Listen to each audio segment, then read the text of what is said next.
Olá, então vamos continuar aqui os nossos exames laboratoriais e vamos falar então agora primeiramente sobre a tipagem sanguínea e fator RH.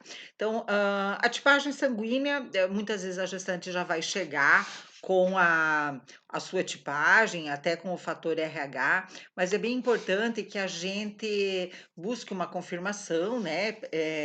Peça um exame, e o principal, né, aqui no caso claro, é importante a gente saber se ela é do grupo A, B, AB ou O, né, no caso de uma transfusão de sangue, isso é extremamente importante, mas o mais importante do ponto de vista aqui obstétrico, né, da gestação, é a informação sobre o fator RH. Então eu só queria dar uma lembrada, né, eu sei que vocês sabem, mas é uma lembradinha, o que que é o fator RH. Então, existem uma série de fatores, né, além do tipo sanguíneo, nós temos no nosso sangue fatores sanguíneos que são, digamos assim, características que fazem com que um sangue seja diferente do outro, né, de uma pessoa para outra.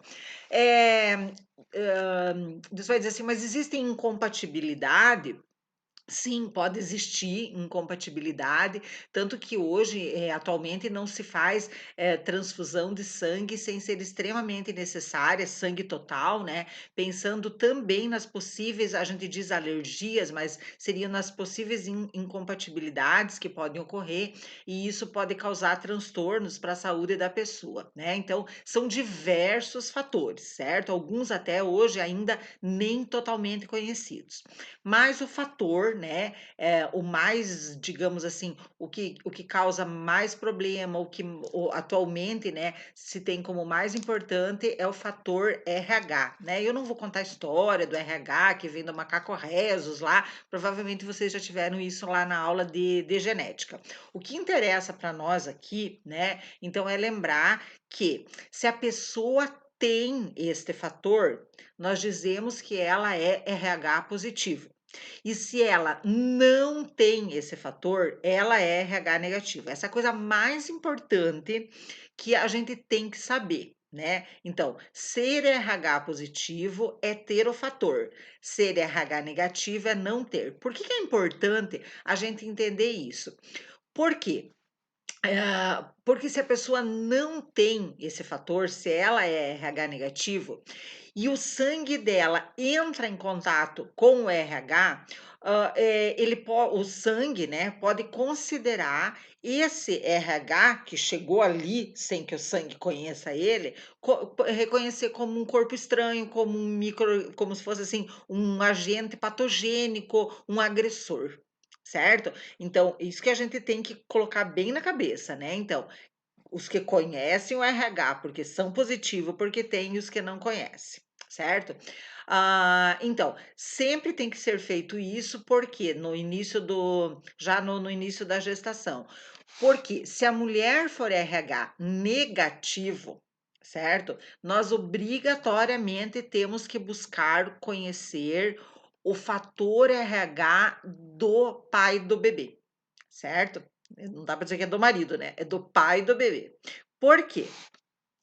Porque se o pai do bebê for RH positivo, existe um risco deste feto, que ela está lá, né, que tem dentro do útero dela, também ser RH positivo. E aí o que que acontece? O feto tem o fator RH, a mulher não tem o fator RH. Durante a gravidez, numa gravidez normal, numa gravidez que transcorre sem nenhum problema de sangramento, sem nada, nós já vimos, já estudamos que não tem contato entre o sangue da mãe e o sangue do feto. Ótimo. Então, esse RH do feto não vai invadir a corrente sanguínea da mãe e não vai causar problema. Só que na hora do parto, né, ou na hora se é feita uma amniocentese, ou se é feita uma amniotomia, ou se a mulher tem algum sangramento lá diferente, né, por exemplo, de um descolamento prematuro, qualquer situação lá que, né, de uma síndrome hemorrágica, pode acontecer, daí sim, o contato do sangue materno com o sangue fetal, e principalmente na hora do parto ou da cesariana.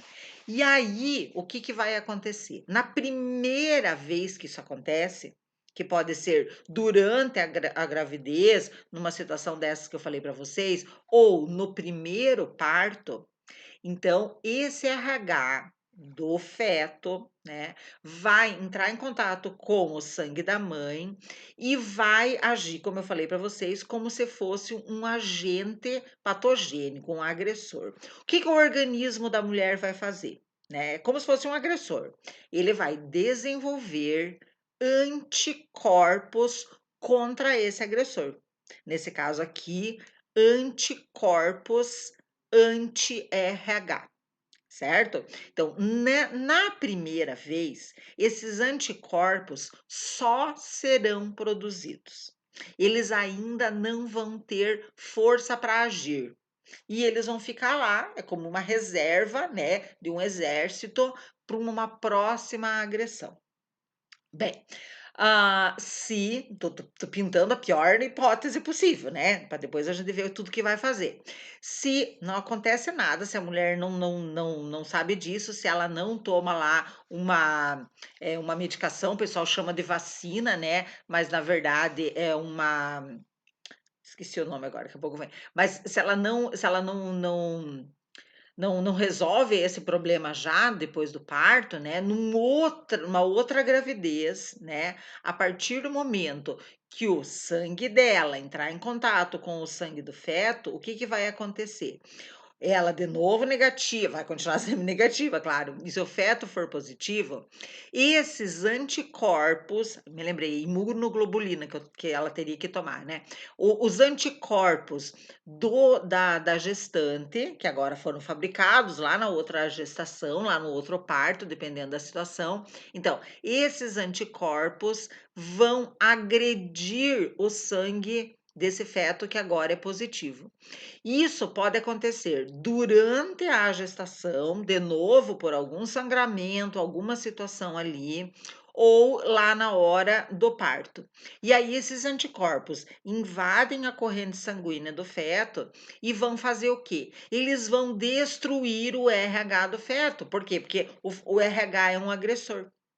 E eles são anticorpos anti-RH. Então, a criança pode, se não tiver nenhuma intercorrência durante a gravidez, dessas que provoquem sangramento, ela pode nascer normal, só que ali, nesse contato que vai acontecer ali entre o sangue da mãe e o sangue da criança, esses anticorpos anti-RH vão invadir a circulação da criança e aí, então, vão provocar um problema chamado doença hemolítica do recém-nascido. Tá? Antigamente chamava de eritroblastose fetal. Por quê? Porque esses anticorpos, na ânsia de atacar o RH do feto, eles vão destruir as hemácias do feto. Certo? Ele não destrói só o RH, ele não consegue destruir o RH, ele acaba destruindo a hemácia. Por isso que o nome da doença é doença hemolítica, né? Então ele faz a lise das hemácias, né? Doença hemolítica do recém-nascido. E aí é aquele bebê, né? Que ele começa a ficar com uma icterícia já no primeiro dia de vida, nas primeiras 24 horas, uma grande icterícia. E por que essa icterícia? Essa icterícia é resultado de uma grande concentração de bilirrubina, que é consequência dessa hemólise, certo?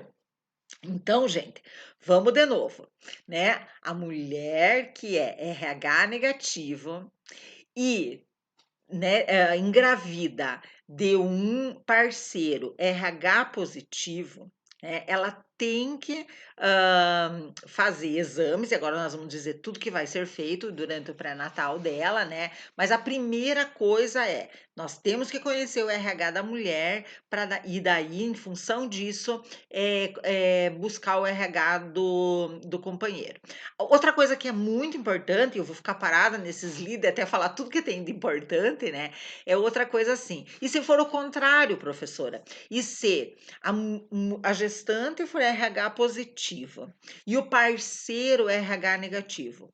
This is problem nenhum, não existe problema nenhum. Por quê? Porque daí ela é RH positivo, ela tem o RH, ela conhece o RH, certo? Se o feto dela for negativo, certo?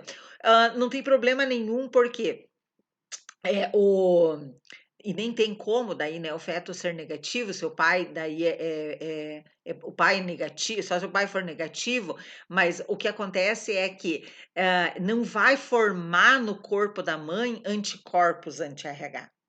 Todo o problema reside no fato de a gente chama isso de sensibilização. A gente diz assim, ó, a mulher foi sensibilizada ou então isoimunização, né, que é o fato de a mulher foi sensibilizada, então ela formou anticorpos anti-RH e esses anticorpos anti-RH vão agredir o RH do feto. Se o feto for negativo, não tem como acontecer isso, certo? Então, quando a mulher é positiva e o marido e o companheiro negativo, não tem problema nenhum. Outra coisa que eu escuto, né, nas aulas, às vezes o pessoal dizer: "Professora, eu sabia que tem problema do sangue ser diferente", tá. Não, às vezes o pessoal diz: "Quando o sangue é igual". Quando o sangue é igual, não tem problema nenhum, do tipo assim, a mulher é RH negativo e o companheiro é RH negativo, daí sim, daí não tem a possibilidade de desenvolver um feto positivo. Se a mulher for RH negativo e o marido é RH negativo, o feto vai ser RH negativo. Daí não vai ter nada de positivo, não tem nada que formar os anticorpos anti-RH. Certo? Então, de novo, qual é o grande problema? Isso é questão de prova, já vi muito isso em concurso. Não é que é problema, mas assim, ó, a atenção tem que ser redobrada, né, tem que se ter muito cuidado quando a mulher for RH negativa e o parceiro, né, o pai do feto ali for positivo, tá? Aí então tem uma série de situações que tem que ser então observadas. Bem, ah, quando que se tem, assim, quando que você tem que ter muita atenção disso, né, em relação a isso. Quando a mulher vier também na consulta, né, e lá na anamnese, tiver relato, tiver registro lá, de antecedente de hidropsia fetal. O que que é hidropsia fetal? É quando o feto nasce todo inchado. Essa hidropsia fetal já é um sinal de que ele foi atacado pelos anticorpos, porque eu falei assim, que ele pode só desenvolver a doença depois que ele nascer. E isso quando o contato do sangue materno e o sangue fetal só acontecer na hora do parto. Mas, do tipo assim, ó, a mulher pode ter, vamos pegar uma situação dessa, né? A mulher é positiva, o marido é negativo, o pai da criança é negativo e o feto é negativo. No início da gestação tem um pequeno sangramento ali, já pode ter contato, certo? Do sangue da mãe com o sangue do feto. Ali vai causar, então, a sensibilização, forma os anticorpos. Tá, tranquilo, não teve mais sangramento. Passa um tempo, pode ter um outro sangramento ou algum procedimento daqueles que eu disse para vocês, que pode perfurar lá o âmnio, o córion e ter algum, porque basta gotas de sangue ali de contato. E daí, nesse segundo procedimento, já vai os anticorpos anti-RH da mãe atacar o feto. Então, ele já pode desenvolver o problema ainda intraútero. E aí ele pode ter ou hidropsia fetal, que é assim, ele fica todo edemaciado, ele pode ter uma morte neonatal, isso pode acarretar em um aborto, tá? Então, nesse caso, e aí ali diz, né, lembrei ali que fala, independente do RH, também às vezes se tem essa história, vai então pedir um exame, né? Então, em todo esse caso da mãe positivo e do marido negativo, e nesses antecedentes, vai ser pedido, né? Vai ser realizado um exame de Coombs, tá? Nesse caso aqui, Coombs indireto. Eu já vou mostrar para vocês qual é a diferença que existe entre o exame de Coombs direto, que existe o direto e o indireto. Então, nesse caso, vai ser pedido o exame de Coombs indireto. O que vai ser observado nesse exame de Coombs indireto? Vai ser observado se essa mulher apresenta anticorpos anti-RH, certo? E aí, nessa mulher que é negativa e o marido e o pai da criança positivo, nós vamos observar que esse teste de Coombs vai ser pedido algumas vezes durante a gestação. Por quê? Porque nós vamos monitorar a produção desses anticorpos, nós vamos monitorar se, porque às vezes a mulher nem apresenta um sinal evidente de que teve, ela pode ter um sangramento, um descolamento mínimo de placenta e que ficou, e que nem saiu o sangue via vaginal. O sangue pode ficar retido, depois nós vamos estudar isso. O sangue pode ficar retido lá em um espaço entre a placenta e o útero. Só que aquele sangue já provocou um contato entre o sangue materno e o sangue fetal. Então, pode ter sido sensibilizada. Então, toda mulher, né, RH negativo, de parceiro positivo, ela vai ser monitorada pelo teste de Coombs durante toda a gestação. Bem, deixa eu continuar aqui. Bem, então,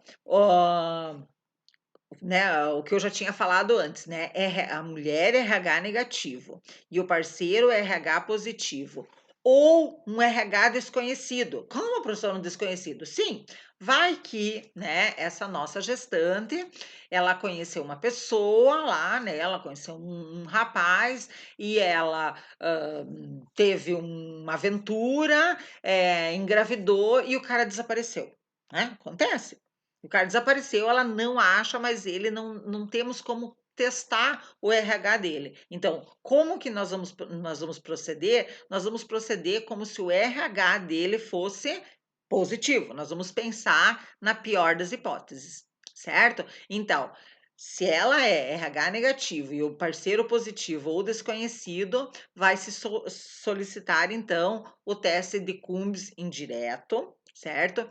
Como eu já falei, se for negativo, a cada 4 semanas, isso será repetido. Tá? A partir da 24ª semana, então é uma vez por mês, esse exame vai ser repetido. No começo da gestação e depois a cada semana, a cada mês. Tem alguns serviços que ele acabam pedindo com mais frequência, dependendo dos sinais e sintomas que essa mulher puder apresentar. Agora, o que significa um teste de Coombs indireto negativo? É que a mulher ainda não apresentou anticorpos anti-RH. Então, tem que ficar torcendo para que esse teste de Coombs indireto dê negativo. Se ele der positivo, essa gestante tem que ser referenciada para o pré-natal de alto risco, por quê? Porque esses anticorpos já podem agir no feto nessa gravidez. Certo? Então, existem alguns, né, eu vou falar daqui a pouco, mas eu vou falar agora, porque eu não aguento. Então, é assim, ó, a partir do momento, né, que o feto, que o bebê nasce, então, que temos o recém-nascido, nas primeiras 72 horas, essa gestante vai receber uma imunoglobulina, tá, específica para essa situação do RH, e isso, por isso que o pessoal chama de vacina, porque deixa ela, ele inativa esses anticorpos anti-RH, e aí ela pode ter a outra gestação dela e o outro parto desprovida de riscos. Certo? Então, essa imunoglobulina, ela vai lá e neutraliza esses anticorpos. O que eu queria falar, né, é que existem, se você tem se você tem um teste de Coombs indireto positivo ainda durante a gestação, se adianta essa imunoglobulina, não precisa esperar o nascimento. Então, se faz ela, né, antes do nascimento e repete ela depois no nascimento, certo? O SUS cobre essa imunoglobulina, garantidamente é direito da gestante, ela ter essa imunoglobulina pelo SUS. Só por curiosidade, né, o nome, um dos nomes comerciais que me vem na cabeça é Matergan. Então, talvez vocês, né, alguém que já trabalhou, quem for técnico, já trabalhou em centro obstétrico, né, maternidade, já ouviu talvez essa medicação, é Matergan. Ela é cara, né, para comprar ela é cara, não sei dizer para vocês quanto, mas não é tão acessível, mas o SUS paga para paciente. Então, vamos falar um pouquinho sobre o exame de Coombs, né, indireto, certo? Então, como eu falei para vocês, se esse teste de Coombs indireto ele dá positivo, significa que a gestante foi sensibilizada. Eu já falei para vocês, vou repetir. O que significa que ela foi sensibilizada? Ela já produziu anticorpos anti-RH. Se o Coombs indireto for negativo, é porque ela não foi sensibilizada, isto é, o sangue dela ainda não entrou em contato com o sangue do feto. Lembre que isso acontece quando a mulher for negativa e o feto positivo, certo? Então, de novo, quando, professora, que dá problema? Quando a mulher for negativa, o parceiro positivo e o feto positivo. Então, como eu falei para vocês, né, a medicação que vai ser administrada é uma imunoglobulina, né, uma imunoglobulina anti-D, certo? Como eu falei, ela vai ser administrada no pós-parto, se o recém-nascido for RH positivo e o Coombs direto, que é o outro exame, for negativo, tá? Também, se a mãe é RH negativo e o pai é RH positivo, e nas situações após abortamento, porque eu falei para vocês que no abortamento pode ter sensibilização, gestação ectópica, gestação molar, né, que é a mole datiforme, que é a doença trofoblástica gestacional, sangramento vaginal ou qualquer procedimento invasivo, como biópsia de vilo, amniocentese, cordocentese, qualquer situação que perfure lá o útero e as membranas, certo? Então, acho que eu falei aqui, ó, o que tinha que falar desses líderes. Muito bem.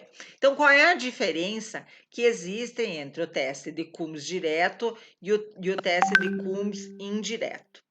É o que é visualizado, certo? Essa é a diferença. Nas duas situações vai ser analisado a presença dos anticorpos. Mas então, no teste de Coombs direto, tem um reagente, tá? Que é o reagente de Coombs, né? Que ele vai ser adicionado ao sangue da paciente, né? Então, é um teste lá feito numa lâmina, né? Então, coloca o reagente de Coombs no sangue da mulher, da paciente, e aí, então, o que vai ser visualizado no direto? Anticorpos ligado nas hemácias, certo? Então, significa o quê? Que os anticorpos já estão lá presos nas hemácias. No teste de Coombs indireto, então, tira-se o sangue da mulher, centrifuga, tá? E aí, então, separa as hemácias do plasma, certo? E aí, então, no plasma vai ter os anticorpos. Então, essa é a diferença. Então, durante a gestação se faz o teste de Coombs indireto, porque é mais fácil de encontrar os anticorpos lá no plasma. Essa imunoglobulina anti-D, tá? É uma gama globulina, né? Então, são 300, a injeção consiste, isso é injetável, né? Em 300 miligramas de gama globulina anti-RH, e aí tem que frisar esse tempo, gente, esse período, em até 72 horas. Essa é a janela, né, de espaço de tempo em que a imunoglobulina anti-D vai conseguir, nesse tempo, ela ainda consegue neutralizar os anticorpos anti-RH. Depois disso, ela já não vai ter um efeito que é o efeito desejado. Né, não vou dar uma aula aqui de doença hemolítica, mas, né, eu trouxe algumas informações aqui, até algumas eu já falei para vocês. Mas então, antigamente se chamava, né, eritroblastose fetal. Vocês ainda vão encontrar alguns livros com esse nome, mas hoje ela é conhecida como doença hemolítica do recém-nascido. Hemo, de hemácia, lítica de lise. Lise é quebra. Então, ela tem classificações, né, ela varia de leve a grave, vai depender de quantos anticorpos atacaram, né, esse sangue desse recém-nascido. E aí, quais são os sintomas e sinais que essa criança vai ter? Então, vai ter sinais de anemia, né? Anemia a gente entende por quê, porque se as hemácias são destruídas, né? Vai destruir hemoglobina também, tá? Icterícia, como eu falei para vocês, a destruição das hemácias provoca uma concentração de bilirrubina, essa bilirrubina tem uma cor amarelada e isso vai se espalhar pelo corpo, a criança vai ficar bem amarela, tá? Então, diferente da icterícia fisiológica, que é outra coisa, essa é uma icterícia patológica, e como é que a gente classifica? Porque jamais uma icterícia fisiológica aparece nas primeiras 24 horas, né? Quando a criança fica amarela nas primeiras 24 horas, isso é patológico. Então, pode ser uma icterícia leve, mas às vezes ela é bem forte. A criança pode ter deficiência mental por causa disso, surdez, paralisia cerebral, o edema generalizado, que eu falei para vocês, que é a hidropsia fetal, fígado e baço aumentados, icterícia mais severa, anemia grave, né? Então poderia ser uma anemia leve, mas pode também ser uma anemia grave, morte durante a gestação, que eu falei para vocês que pode ter, né, uma morte intraútero ou então uma morte após o parto, certo? O tratamento, né, que tem que ser feito, ele tem que ser feito imediatamente quando acontece, né? Hoje em dia a gente considera um absurdo nascer uma criança em desenvolver anemia, doença hemolítica, por quê? Porque nós teríamos a gestação inteira, né, para prevenir isso, mas quando acontece, ela tem que passar por uma exossanguínea transfusão. Então, o pessoal, né, trocaram todo o sangue do bebê, né? Trocar todo o sangue significa fazer uma exossanguínea transfusão. Então, tem que limpar, entre aspas, né, o sangue da criança, né? Trocar, o pessoal falava trocar o sangue é o quê? Você tem que tirar do sangue da criança os anticorpos anti-RH que estão lá destruindo as hemácias, certo? Então, por isso que se faz uma transfusão, né? Na verdade, até tirar todos esses anticorpos. Então, como eu falei, esse recém-nascido portador, a característica é que ele tem uma cor amarelada, certo? Por causa da bilirrubina, certo? Então, esse acúmulo provoca um quadro de icterícia. Então, é uma doença muito grave e que toda ela relacionada ao pré-natal, né? Concordam comigo? Então, um exame de sangue, de tipagem, né, sanguínea, de determinação de RH, e os procedimentos daí depois bem feitos podem evitar essa doença. Então, gente, nós estamos vendo os exames, né? Então, a gente já viu o hemograma, já vimos tipagem e fator RH, já vimos o CUMBS, né? Direto, que vai ser aplicado na gestante RH negativa, e já vimos urocultura e urina tipo 1. Vamos continuar, então, né, estudando aí essa relação. Então, vamos falar um pouco sobre a glicemia de jejum, certo? Então, nós temos aqui, ó, possíveis resultados, né, para essa glicemia de jejum, certo? Essa glicemia de jejum, ela é aquela que vai ser feita no laboratório, né, com a coleta do sangue em jejum, o nome dela já diz, não é a mesma coisa que fazer aquela glicemia capilar. A glicemia capilar, ela nos dá uma noção da situação, mas aqui, para a determinação aqui pro pré-natal, precisamos da glicemia de jejum. Então, se essa glicemia, o resultado dela estiver entre 85 e 90 miligramas por decilitro, e essa gestante não apresentar nenhum fator de risco, nós consideramos essa glicemia como normal.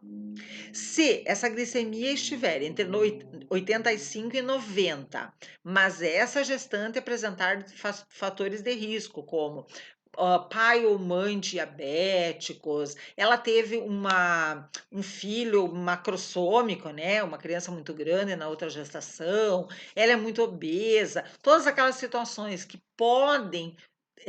Que tiverem maior chance de levá-la a um diabetes, tá? Ah, ou então ela tiver, então, 85 e 90 com fatores de risco, ou então de 90 a 110 miligramas por decilitro, nós já vamos considerar esse rastreamento como positivo, isto é, alerta, certo? Essa mulher pode desenvolver um diabetes. Se for, né, se o resultado for maior do que 110 miligramas por decilitro, vamos ter que confirmar um diagnóstico de diabetes mellitus gestacional. Depois nós vamos ver como é que vai fazer isso. Muito bem.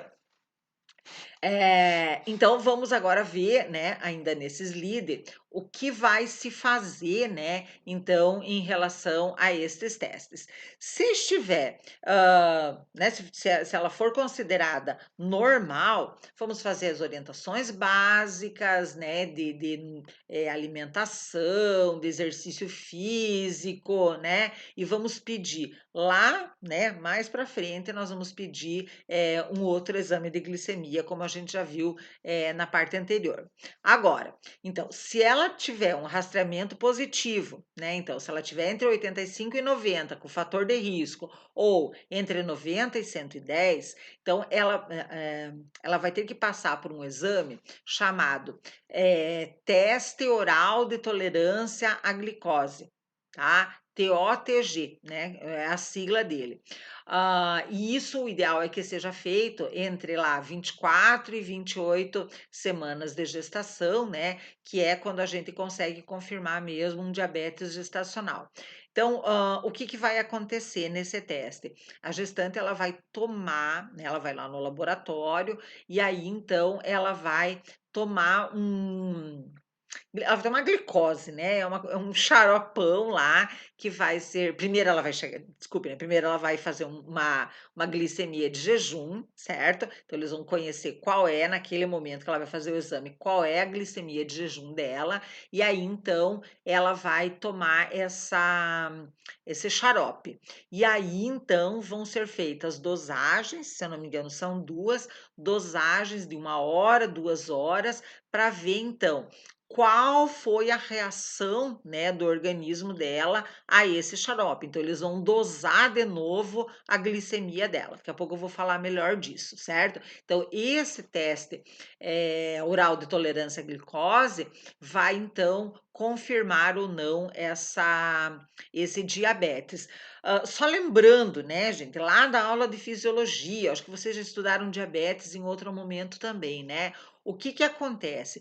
Quando nós temos um nível, né, quando a gente está bem, saudável, e tem um aumento de glicose no nosso, tipo assim, você come um bolo muito doce, você toma um sorvete, né? Esse excesso de glicose que você ingere, ele vai ser compensado porque o teu pâncreas vai produzir mais insulina e a insulina faz com que essa glicose em excesso que está no sangue vá lá para dentro das células, certo? Lembram, né? A insulina abre a portinha da célula para a glicose ir do sangue para a célula, né? E aí o que acontece? Em muitas pessoas que têm diabetes, né? Ou às vezes na gestante, pode acontecer dessa insulina não conseguir fazer isso. A insulina não é produzida suficientemente, né? Então, muitas vezes a pessoa tem que tomar, né? Tem que receber insulina. E nós vamos ver que, né, quando a gente estudar o diabetes gestacional, nós vamos ver que tem gestantes que elas precisam receber insulina, né, para conseguir dar conta de baixar essa glicose do sangue. Então, no teste oral, eles vão ver se a insulina, se o pâncreas da mulher consegue produzir a insulina para responder esse excesso de glicose. Bem, o que que vai ser feito também? Orientação de medidas de prevenção primária, como eu já falei, atividade física e alimentação saudável. Se tiver, uma glicemia maior do que 110, certo? Vai ser repetido, nunca se faz um diagnóstico apenas com o exame, tá? Vai repetir o exame e se continuar dando maior do que 110, então já temos aí um diagnóstico de diabetes mellitus gestacional, não precisa nem fazer o TOTG. Vai orientar as medidas de prevenção primária, referir ao alto risco, mas sempre mantendo acompanhamento na unidade básica de saúde, né? Nós não podemos perder essa gestante lá no acompanhamento da unidade básica. Então, como eu falei para vocês, né, o teste de tolerância para glicose, o teste oral, aqui tá teste de tolerância à glicose oral, depende da tradução, muda lá a sigla, né? Então, ela é feita com com 75 gramas de glicose, né? E aí, como eu falei para vocês, vai ser feito o exame em jejum, tá? E depois de 2 horas para ver, então, qual é a sobrecarga que tem, tá? Ah, nós já vimos, né, que as condições em que esse exame vai ser feito, tá? E aí ele é indicado também para aquelas situações em que tem, risco, né? A gente viu lá, não é só pela dosagem, mas de glicose encontrada no exame, mas também quando tem algum risco, né? Como, eu falei para vocês, história familiar ou história prévia de diabetes mellitus gestacional, um bebê grande ou glicosúria, né? Glicosúria é glicose na urina, tá? Ah, então tá ali, só fala daí ali o valor de referência, né? Que eu estava pulando ali para esse teste de tolerância à glicose, né? Em jejum, né? A referência é 110 miligramas por decilitro e após 2 horas, 140. Se der isso, já é considerado, então, um diabetes mellitus gestacional. Vamos agora para uma outra situação que é muito importante na gestação, né? Hoje ela é considerada assim um problema muito grande de saúde pública, que é a sífilis na gestação. É engraçado, né, porque, a gente conhece bastante sobre doenças sexualmente transmissíveis, né, a gente até acha, assim, que está bem difundido esse conhecimento, que tem muitos alertas, por conta de todo o todos os alertas que foram feitos em relação ao HIV, a gente acabou também fazendo bastante, também sobre as outras doenças sexualmente transmissíveis.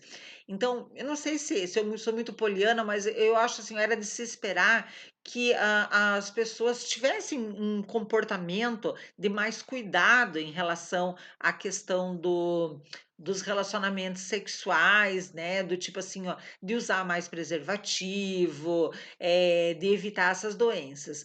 Mas, quando a gente analisa as gestantes, né, principalmente o exame de sífilis, a gente observa que não, né, só que não, que está tendo muita sífilis, né. E aí muita sífilis em gestante? Não, tem muita sífilis por aí. Por que que aparece em gestante? Porque a gestante é obrigada a testar. Então nós temos muita sífilis, né, em pessoas que não sabem que tem porque não testa. É quase que nem o Covid, né? Só sabe quem testa, né? Então, e como a gestante é obrigada a fazer, né? Obrigada, né? Ela tem o direito, não sei se ela é obrigada, ela tem o direito, os dois, né? De fazer todos esses exames, a gente acaba descobrindo. Então, às vezes eu estava conversando ainda com a bioquímica ali da Secretaria de Saúde aqui de Canoinhas, e ela estava dizendo, ela disse: "Meu Deus, eu estou assustada", porque ela já trabalha assim, né, acho que mais de 10 anos ali. Ela falou, eu trabalhei com ela no pré-natal, e ela falava: "Isabela, você não imagina como tem aumentado a incidência de sífilis em gestantes". certo? Então nós vamos falar um pouquinho sobre isso, por quê? Porque é uma situação que causa problema para a gestante e causa problemas muito sérios para o recém-nascido, tá? Então, a primeira coisa que a gente também tem que saber é que existe teste, né, tem 2 testes que normalmente a gente usa, né, tem vários testes, mas 2 que a gente usa normalmente ali no ambulatório, né, e no laboratório, municipal dos municípios. Então, o primeiro é o teste rápido, né, que é aquele que se faz ali no momento da consulta, e também tem o VDRL, certo? Então, os 2 são parâmetros para diagnóstico, nós vamos estudar bem certinho agora qual é a diferença entre eles, né, e quais são as possíveis classificações. Então, a gestante vai chegar ali para o nosso primeiro atendimento, né, nós já sabemos tudo, que já fizemos tanta coisa, exame físico, anamnese, né, e aí vai ser feito o teste rápido dela. Ela vai fazer o teste rápido e ainda nós vamos pedir, na primeira bateria, o VDRL, né, que também é um teste para sífilis, só que ele é um outro método, tá? Então, se esses 2 testes derem negativo, significa que essa gestante não tem sífilis. Mas olha, gente, ela não tem sífilis agora. Por que eu estou dizendo isso? Porque ela pode adquirir sífilis daqui a pouco, né? Se ela tiver um contato sexual com um parceiro, né, que tenha sífilis, ela pode ser contaminada. Então, esse é um outro grande alerta, né? Então, a sífilis vai ser testada várias vezes durante a gravidez. Então, aquela vigilância que nós temos que ter em relação à sífilis é muito importante. Então, já sabemos quando que dá negativa. Agora, se o teste é rápido dá reagente e o VDRL dá positivo, certo? Então, vai ser feita verificar a titulação lá do VDRL para confirmar então a sífilis. Só que também nós vamos ver que nós não vamos nem esperar confirmação, nós não vamos esperar nem o VDRL. Com teste rápido reagente, ela já vai começar o tratamento. Bem, então, se o resultado for positivo, recomenda-se tratamento imediato, tá, gente? Então, ó, se o teste rápido, TR é teste rápido, se o teste rápido der positivo, ela já vai receber uma primeira dose de penicilina, certo? E nós vamos agendar um retorno em 7 dias pro teste que a gente chama de teste não treponêmico, que é o VDRL. O teste rápido é o treponêmico e o teste não treponêmico é o VDRL. Só que, né, como eu falei para vocês, ninguém vai esperar o VDRL, o resultado do VDRL, para iniciar o tratamento. Ela já vai tomar a primeira dose de penicilina. Penicilina, professora, não tem outro medicamento? Não tem.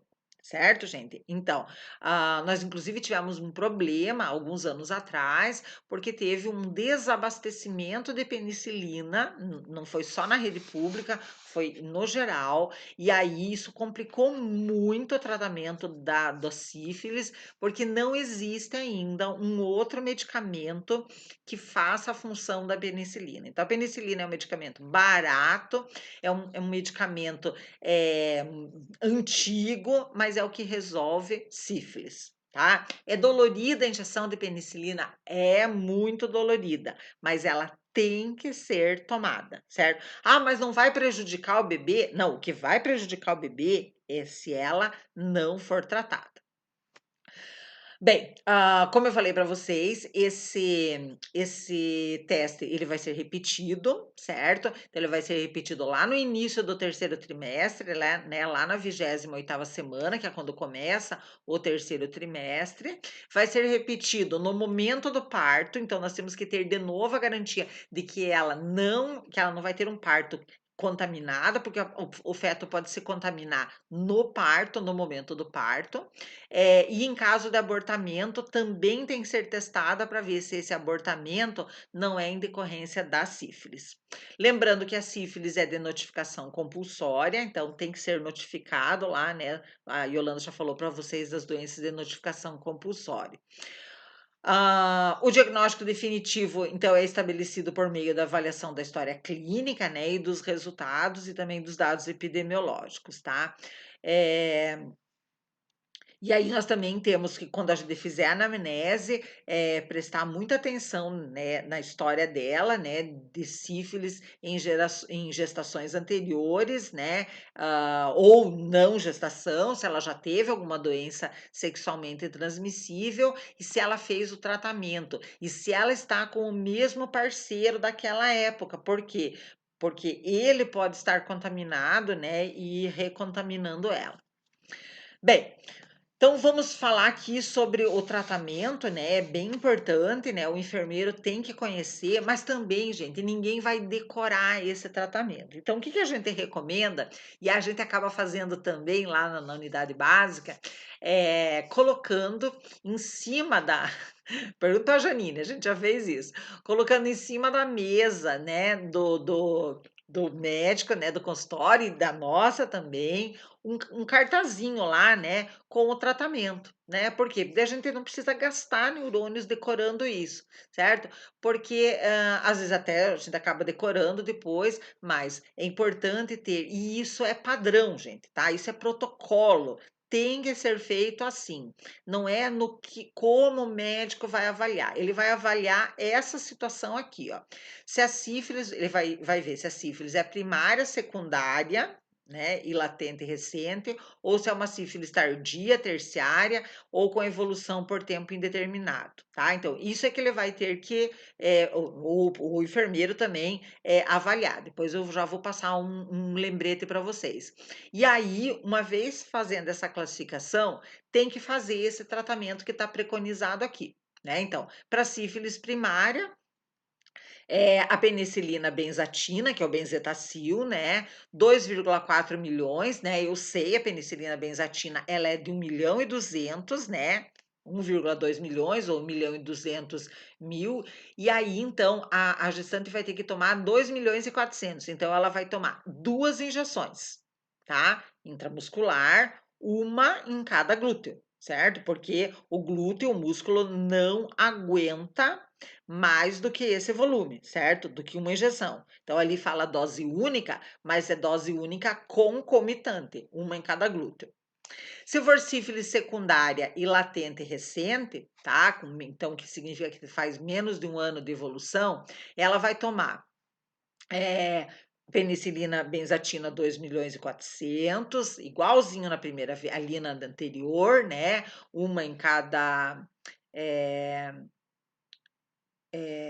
uma em cada nádega, vai repetir depois de uma semana, tá? E com isso, então, o tratamento dela consistiu em 4,8 milhões de unidades internacionais de penicilina benzatina. Então, na sífilis secundária, né, a carga de penicilina que ela vai receber é o dobro da sífilis primária. Na sífilis tardia ou terciária, ou uma sífilis com evolução por tempo indeterminado, então ela vai receber penicilina benzatina 2.400.000, isto é, 2 injeções, uma em cada glúteo, por 3 semanas. Então, hoje, daqui uma semana e depois de mais uma semana. Então, no total, ela vai receber 7,2 milhões de unidades internacionais de penicilina. E é isso, não tem variação disso, certo, gente? Se não fizer o tratamento de forma adequada, essa sífilis não vai ser debelada e virão as consequências. Agora, feito isso, resolvido, né, já na primeira dose, feita a injeção, tem que fazer a busca do parceiro. Por quê? Porque senão essa gestante, ela vai tomar todas as doses de penicilina, ela vai ter a dor, né, da penicilina, nós vamos resolver o problema dela, ela vai ter uma relação sexual com o parceiro contaminado e ela vai ficar recontaminada. E aí tudo de novo. E aí nós talvez não vamos conseguir proteger o feto. Então tem que usar aí todo o poder de convencimento, né, fazer visita domiciliar, né, convencer e às vezes, gente, a gente não consegue. Eles são muito resistentes, vem com aquela história: "Eu não tenho nada, eu não contaminei ninguém, eu sou saudável". E aí, então, tem que ter muita conversa, né. Às vezes a gente cria até uma crise familiar, só que, tem que ser assim. Gente, para colaborar com vocês, eu encontrei essa apresentação aqui, eu não vou passar, não vou, ler ela inteira com vocês aqui, mas eu vou deixar com vocês, que é uma que fala sobre o teste rápido e o tratamento da sífilis na gestação, né, que é do portal lá, Portal de Boas Práticas em Saúde da Mulher, da Criança e do Adolescente, né, que é um convênio da Fiocruz com o SUS, né, então muito importante, e eu vou só, dar ênfase em algumas coisas, mas eu quero que vocês depois, vocês vão ter os slides, vocês leiam com bastante atenção, porque é um material muito, muito importante, tá? Então ele começa falando aquilo que eu estava falando de Canoinhas, né? Aqui fala do mundo, né? Então, que a sífilis afeta 1 milhão de gestantes por ano em todo o mundo, causando mais de 300.000 mortes fetais e neonatais. Então, a gente diz assim: "Ah, mas é só uma sífilis". É só uma sífilis que mata 300.000 crianças por ano, tá? E coloca em risco de morte prematura mais de 200.000 crianças, certo? Então atinge 500.000 crianças, certo? E aí as outras 500.000, por sorte que não acontece nada, né? Por sorte, brincadeira, né, às vezes a sífilis não está tão desenvolvida, alguma coisa assim. Na América Latina e no Caribe, estima-se que entre 166.000 e 344.000 crianças nasçam com sífilis congênita anualmente, né. Nós moramos na América Latina, então nós, como enfermeiros, temos que fazer de tudo para que isso não continue acontecendo. Então, como eu falei para vocês, né, nós tivemos tem alguns problemas, né, que levam a esse aumento e que está aumentando essa taxa de detecção. Então, por que está aumentando a taxa de detecção? Uma das coisas é boa, né, do tipo assim, ó, tem aquela frase, né, "quem procura, acha". Então talvez estejamos encontrando mais sífilis, porque nós estamos procurando mais, né, então nós estamos fazendo mais exames, as gestantes estão comparecendo mais no pré-natal, então isso é uma coisa boa. Então o aumento da cobertura da testagem ajuda a aumentar a detecção, certo? Também, desde que surgiu o teste rápido, é muito fácil, ali na primeira consulta você já consegue descobrir, né, se a pessoa tem sífilis, se a gestante tem sífilis. Agora, uma coisa ruim, se reduziu muito o uso de preservativos. Então, como eu associo sempre ao HIV, né, então nós tivemos o tempo do medo do HIV. No tempo do medo do HIV, as pessoas acabaram usando preservativo, tendo mais cuidados nas relações sexuais para não pegar HIV e por conta disso ficaram protegidas para as outras doenças sexualmente transmissíveis. Com a história da evolução dos medicamentos, né, da melhoria da qualidade de vida dos pacientes portadores até de AIDS, o pessoal meio que relaxou. E nesse relaxado, tipo assim: "Ah, mas talvez eu não morra de AIDS, eu morra com AIDS, mas não morra de AIDS". Então, acabaram relaxando também para as outras, doenças sexualmente transmissíveis. Então, essa diminuição do uso de preservativos fez com que as pessoas tivessem mais transmissão de sífilis. Ah, e aqui eu tenho que lembrar também, né, gente, que só tem duas maneiras de você pegar a sífilis, tá?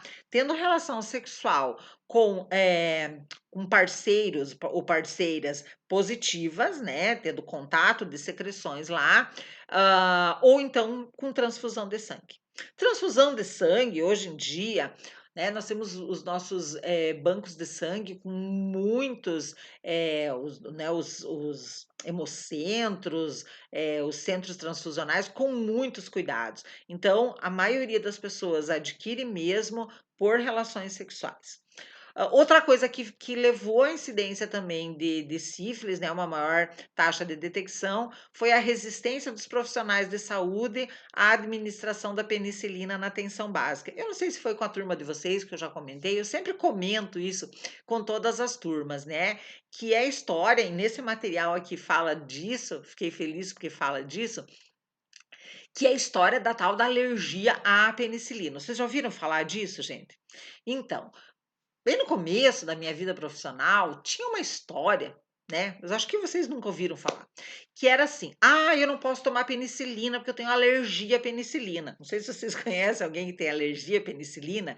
Então era uma tal de uma história ter da alergia à penicilina, e aí então a gente tinha medo de fazer injeção de penicilina, né. Medo por quê? Porque vai que a pessoa fosse alérgica. Então, tanto que naquela época a gente, né, quando eu fiz faculdade, a gente aprendia a fazer teste para penicilina. Então, a gente pegava a penicilina, nem me lembro agora, mas a gente fazia uma diluição lá da penicilina, daí fazia um teste intradérmico aqui, né, no braço, esperava também, que eu não me lembro quanto tempo que era, mas a gente esperava, e aí dependendo da reação que dava, a gente dizia se a pessoa era ou não alérgica à penicilina.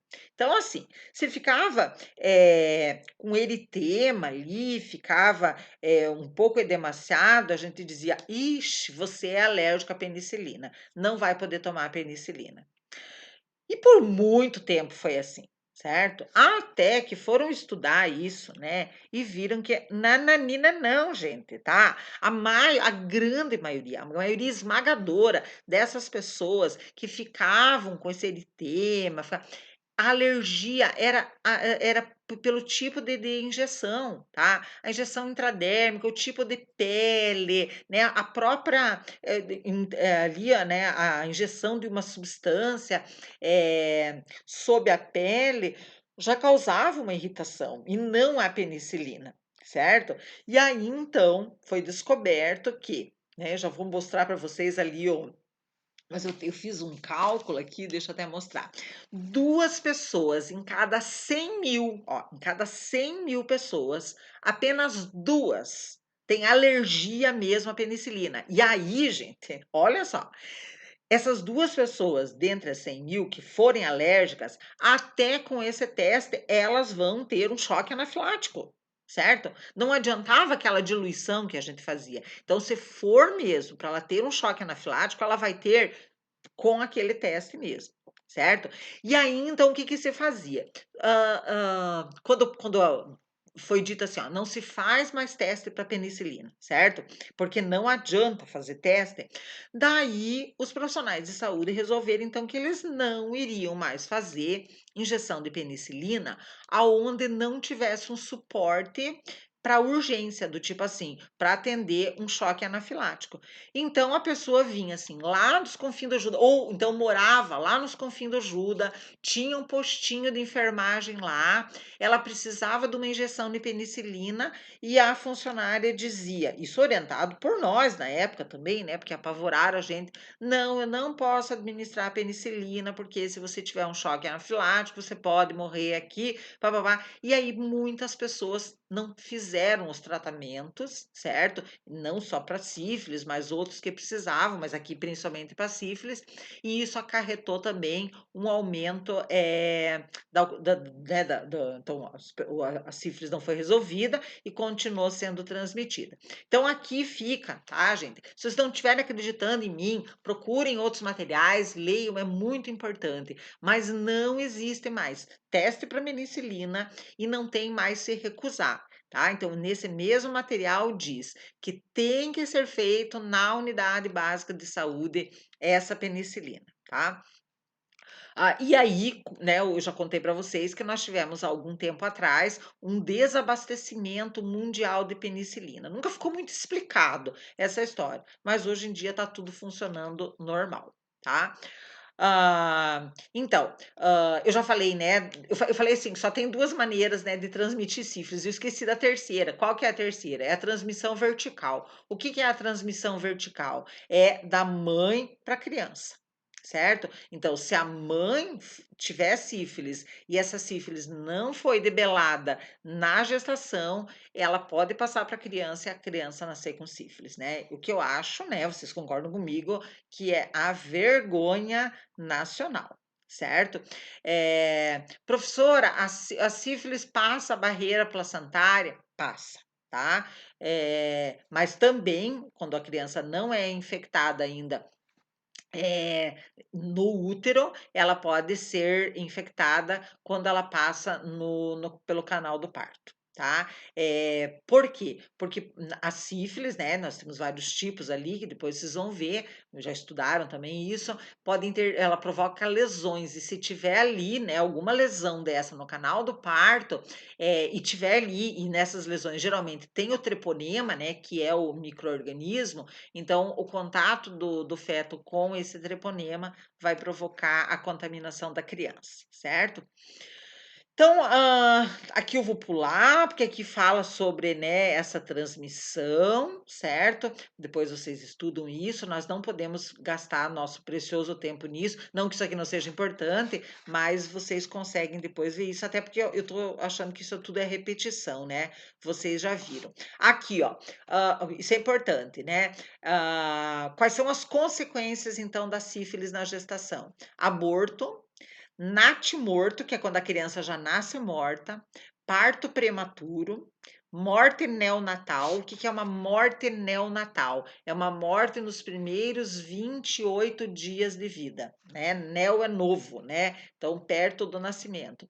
E manifestações congênitas precoces ou tardias, né? Então, às vezes a criança já vai, logo depois ela já vai demonstrar uma doença congênita ou pode demorar um tempo e isso aparecer, certo?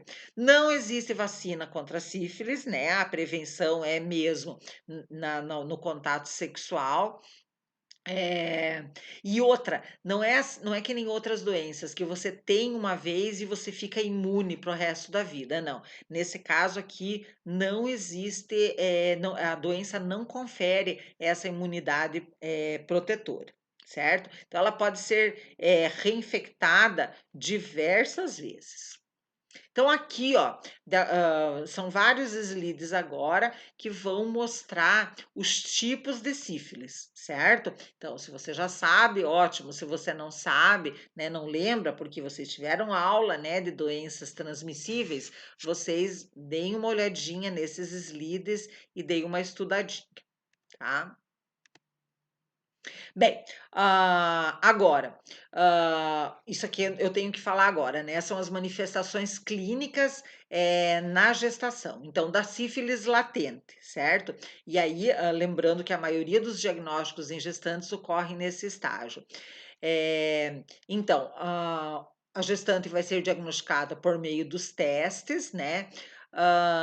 E aí ela vai ser classificada, né, precisa ser classificada para que seja, então, tratada em função dessa classificação, certo?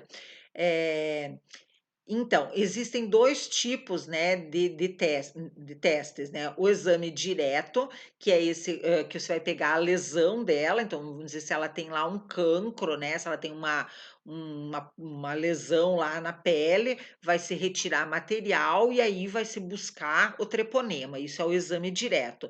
E os testes imunológicos são então, né, o VDRL, o teste rápido, ELISA, todos aqueles testes lá, para detecção. E aí, como eu falei para vocês agorinha há pouco, né, que nós classificamos esses testes em treponêmicos e não treponêmicos, tá? Então, quem são os testes chamados de não treponêmicos? O VDRL, que é o que a gente mais usa, né, no laboratório, o RPR e o TRUST. E os treponêmicos, né, o que a gente usa no dia a dia do ambulatório é o teste rápido, mas também temos o ELISA, que é bem conhecido, o FTA-ABS e esse outro aqui com esse monte de letra aqui, tá? Bem, ah, como que faz, né, então, esse diagnóstico? Então, geralmente é feito um teste, treponêmico e um teste não treponêmico. Então, os 2 testes, o resultado dos 2 testes é que vão confirmar, então, o diagnóstico de sífilis, tá? Então, preconiza-se, eu já falei, né, preconiza-se na primeira consulta, no início do terceiro trimestre, no momento do parto e em caso de aborto ou então exposição de risco e violência sexual. Então aqui, ó, nós temos, de novo toda a classificação, né, o que que é positivo, o que que é negativo, quando que nós vamos fazer o diagnóstico de sífilis. Então, rapidinho vamos ver. Se nós temos um teste rápido, treponêmico, né, um teste rápido, reagente e um VDRL, que é o não treponêmico, reagente, então a soma dos 2 reagentes vai dar um diagnóstico de sífilis, vai ser feita aquela classificação lá, que tipo de sífilis que é, e aí então vai ser feito o tratamento, vai ser feito um segmento mensal, certo? Com teste não treponêmico, né? Que é o VDRL, e esse caso tem que ser então notificado.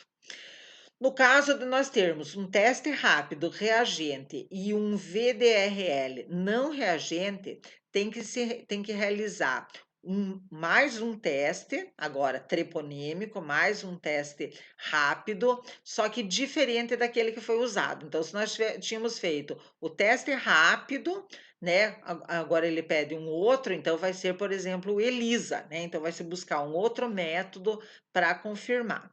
Se não reagente, né, esse segundo aqui, o outro teste treponêmico, se ele não der reagente, considera então que aquele primeiro foi um falso reagente, certo? E se exclui o diagnóstico de sífilis.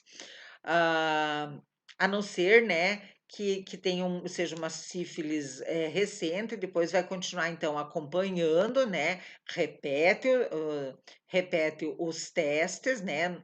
ah, se der o negativo, né? E aí, em algumas situações especiais, trata com penicilina benzatina. O que que podemos ter também aqui, ó, um teste não treponêmico, um VDRL reagente, e agora o teste rápido, desculpe, o VDRL reagente e o teste rápido não reagente. Também pode ser um falso reagente no teste não treponêmico, tá?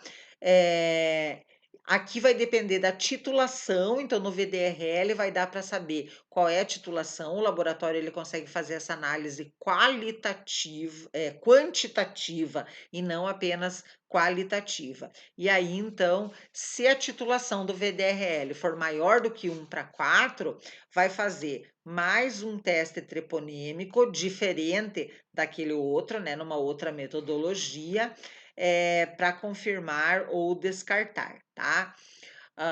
Se o novo teste treponêmico der reagente, então vai considerar sífilis, né, confirmada, vai tratar, vai fazer um monitoramento, segmento mensal, notificar. Agora, primeiro teste mais teste complementar. Então, um teste não treponêmico, né, um VDRL, não reagente, ou um teste treponêmico, um teste rápido, não reagente. Então, não realizar teste complementar se o primeiro teste for não reagente e não houver suspeita clínica de sífilis primária. Então, ela não tiver nenhuma manifestação lá de uma sífilis primária.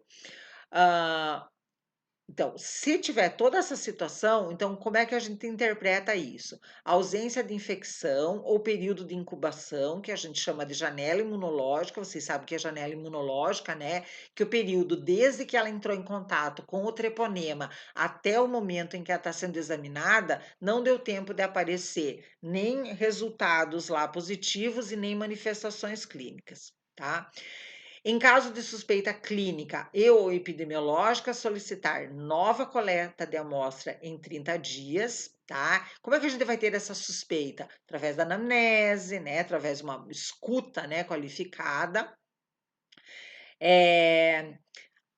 Isso não deve, no entanto, retardar o início do tratamento, né? Caso o diagnóstico de sífilis seja o mais provável ou o retorno da pessoa ao serviço de saúde não possa ser garantido. O que significa isso?